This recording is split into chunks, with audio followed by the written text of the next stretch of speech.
Peuple congolais, mes chers compatriotes, parce que la justice fait la grandeur d'une nation, mais le péché est le déshonneur de peuple, nous avons trouvé bon de m'adresser à vous ce soir 13 décembre 2024 concernant l'affaire Roberto Lissassi. Nous allons d'abord visionner le témoignage de la mère de notre jeune frère Roberto Lissassi et nous allons décliner le point de vue qui est le nôtre à l'occasion de cette allocution solennelle.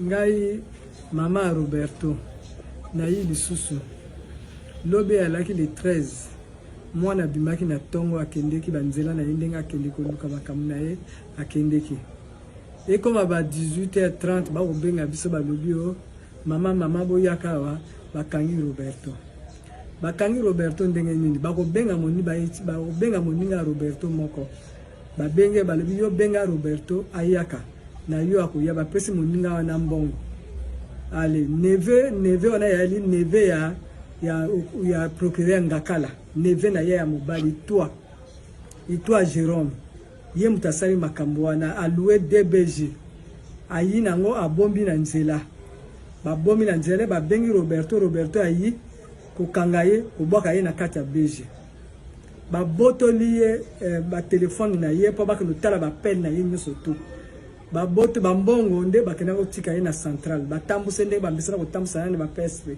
après bamemi na central papa ngana na moto te papa Sassou ngana na moto te mama Antoinette boyokela nga mawa tala mwana nde akomi na pasi likambo ya na parke bakanga susu bakanga mwana ezalaka na quel pays oyo ezalaka baloba te oyo bakutie na drogue ya afirme que même pas ya na problème ya motema abela bibo na kati ya foi afirme que te eloko moko te miso mpe amonaka te bakobanda kozwa drogue yango banini akoteka yango ndenge nini wana montage na bango na 18h procureur Ngakala alaki na boutique ya nini oyo na vende la peur batekaka mapapa bato bamoni ye lelo likambo wana ekosalama donc bayokanaki na neve na ye akanga Roberto ko bana bapreuve te bana preuve ata moko te ya Roberto yango bakangi ye balakisi bapreuve wana papa yokelanga mawa kaka yo moto kozwa décision na mama Antoinette tala ngai butu mobimba na du pongi te mama na du pongi te na lali te na pasi ya mwana papa nga moto te nana moto te bobomi moto misu vraiment bino yi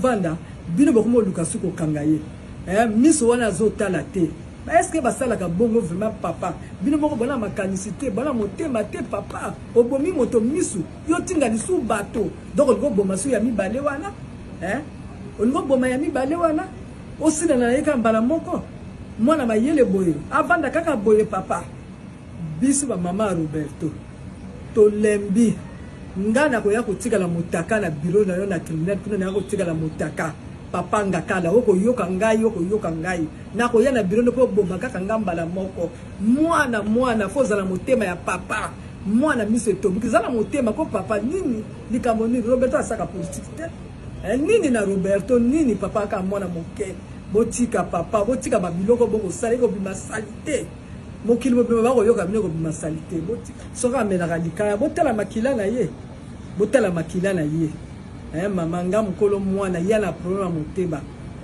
wana kuba monter yango basali comme bamonaki na ba réseaux sociaux makambo wana bakope bato sambusa ye neve na ye wana ya lokuta te bakobenga moninga Roberto wana bafuti ye mbongo vrai ami na ye bafuti ye mbongo.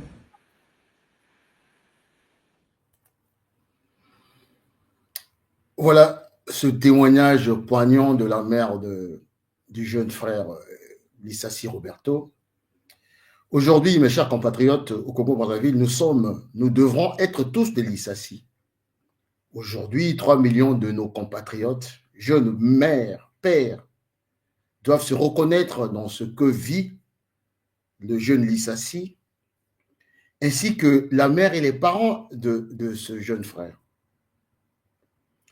Aussi, être indifférent au supplice que vit Roberto Lissassi, c'est refuser notre Kimutu. C'est faire, le deuil de notre vivre ensemble, mes chers compatriotes. C'est accepter que Tokomi Banyama. Vous avez entendu ce témoignage de la mère de Lissassi. Qu'est-ce qu'elle dit? Elle dit, Papa Ngai Nazana Motote. Tel est le cri de cœur lancé par la maman de Roberto Lissassi à l'attention, en fait, à l'attention de M. Denis Sassou Nguesso, qui est le magistrat suprême. Moi, nous nous approprions, en tout cas, ce cri de cœur d'une mère éplorée pour lancer cet appel. Indignez-vous, mes chers compatriotes.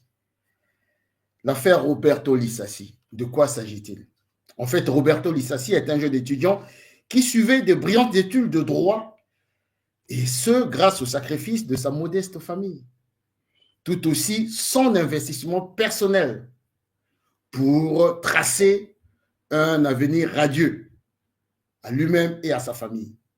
Hélas, le 30 mars 2022, dans les locaux du commissariat de police de la rue Mboshi, sa vie a basculé suite aux violences policières.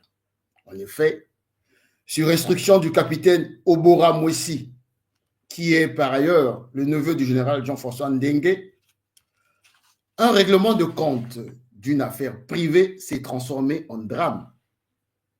Roberto Lissassi s'est vu crever un œil par des éléments tortionnaires de la BESIR, la fameuse BESIR qui est une unité opérationnelle de la police nationale congolaise. Le 23 novembre 2023,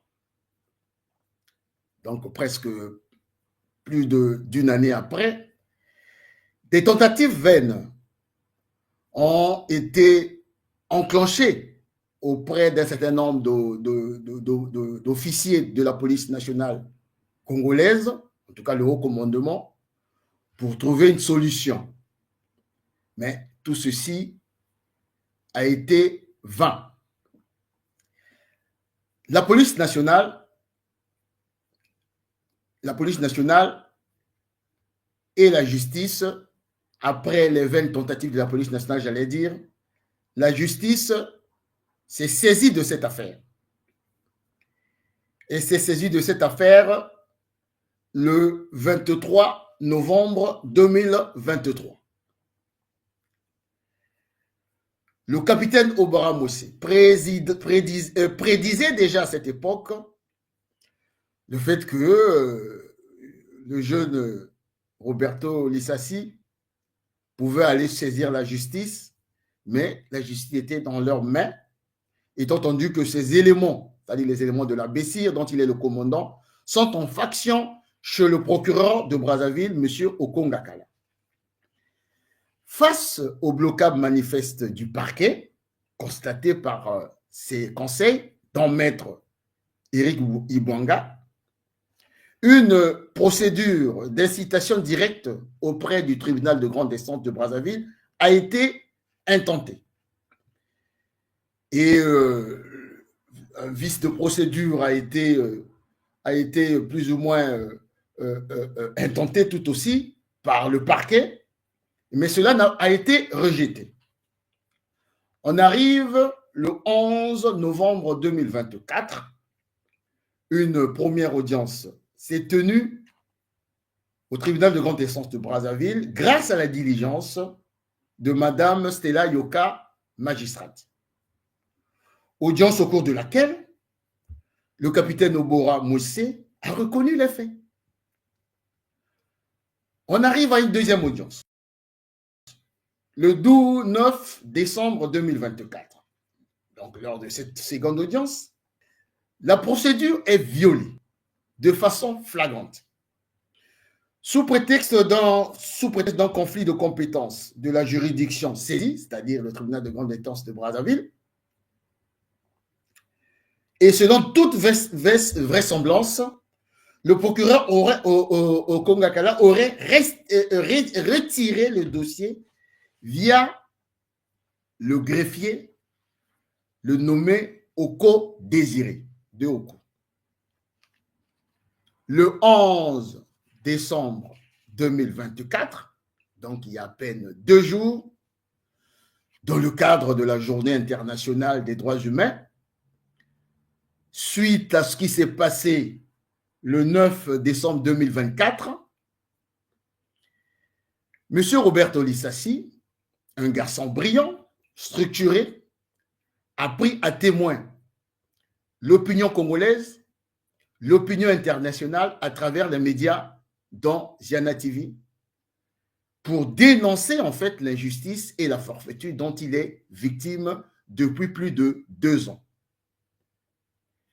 Et comme par enchantement, le 12 décembre 2024, le procureur au Congo-Kala sortait pour une fois de son silence face à cette situation pour fustiger de manière fallacieuse en prétexte la procédure, en prétextant attendre, selon lui, l'avis de la Cour suprême qu'il a saisi, seule instance habilitée de désigner la juridiction compétente, c'est-à-dire qu'on dessaisisse le tribunal de grande instance de Brazzaville pour que la Cour suprême puisse saisir une autre juridiction.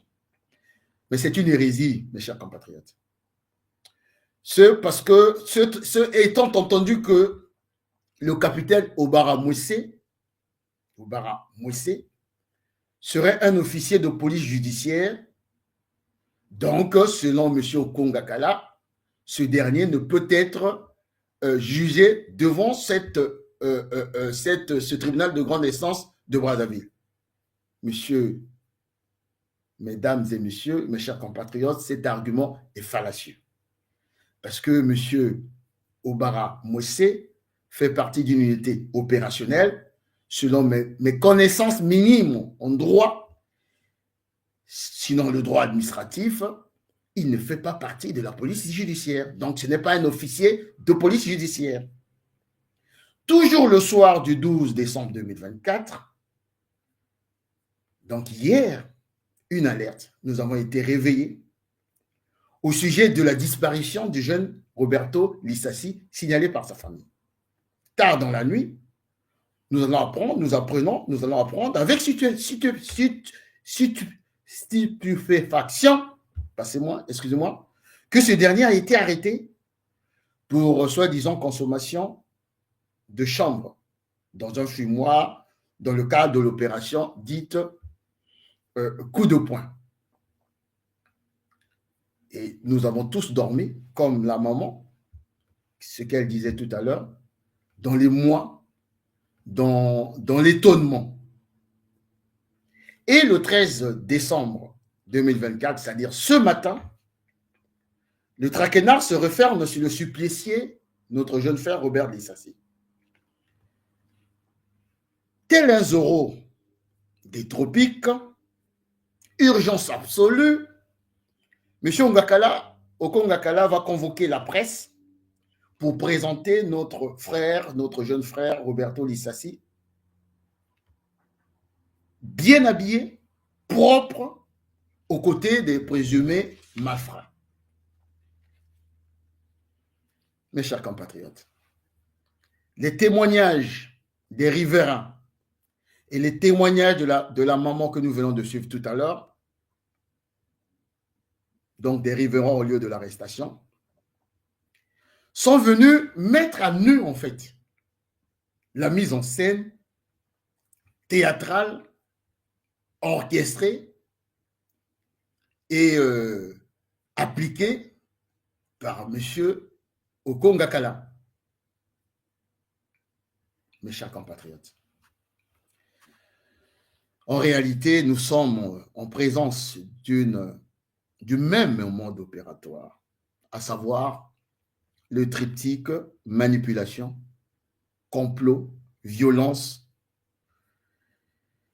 Triptyque qui s'applique depuis plus de 15 ans aux politiques, aux citoyens ordinaires, aux leaders d'opinion, aux jeunes, etc., etc. Non seulement le jeune Likasi a subi un crime imprescriptible, parce que crever un œil, c'est un crime imprescriptible, parce que c'est de la torture. Ses droits n'ont jamais été reconnus par la justice. Donc, M. Roberto Lissassi est en train de vivre aujourd'hui une double peine. Actuellement, dans les geôles de la maison d'arrêt de Brazzaville.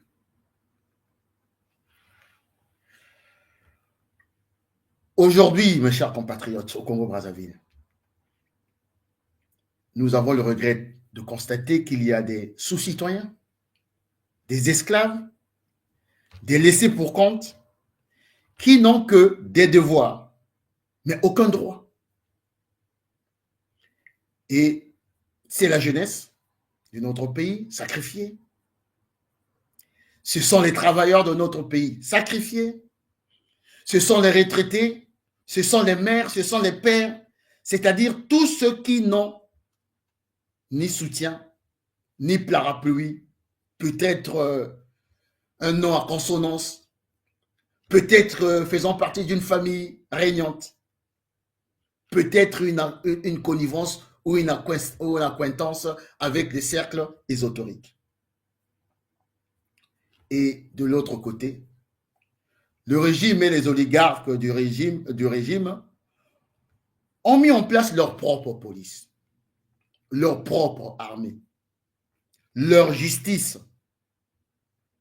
Mes chers compatriotes, c'est le contraire de la République que nous venons de fêter, je pense, les 64 ans, il y a quelques jours ou une semaine. C'est le contraire de l'État-nation que nous voulons construire. C'est le contraire de l'éthique de responsabilité. C'est le contraire de la morale. C'est le contraire de bon sens. Mes chers compatriotes, puisque nous sommes tous les Lissassi, aujourd'hui nous allons poursuivre, amplifier la convergence des luttes, des colères, des revendications, des injustices pour mettre fin à cette démocrature. Parce que, comme je le disais tout en haut, la justice fait la grandeur d'une nation. Mais le péché est le déshonneur des peuples. Mes chers compatriotes, nous devons relever le défi du déshonneur, infligé à notre peuple. En cela, nous appelons toutes les mamans, les femmes, de se joindre à la maman de Roberto Lissassi pour ne pas tomber dans le péché, pour que nous ne tombions pas dans le péché. Nous appelons la société civile à faire autant pour ne pas tomber dans le péché, dans le déshonneur des peuples. Nous appelons les avocats du Congo dans leur ensemble à se joindre au conseil de M. Roberto Lissassi pour former un pool puissant, transnational, et ce, gracieusement, pour se présenter aux côtés de ce jeune supplicié le jour où il sera en face de son oppresseur, celui qui a fait du deuil du droit une gouvernance dans notre pays. J'ai cité M. Okongakala. Mes chers compatriotes, il est plus que temps de faire triompher le Kimuntu, le Bomoto, l'humanité ou l'humanisme, bref, la justice dans notre pays. Mes chers compatriotes, je vous remercie de votre attention et à bientôt dans notre long chemin vers la liberté. Nous vaincrons. Merci.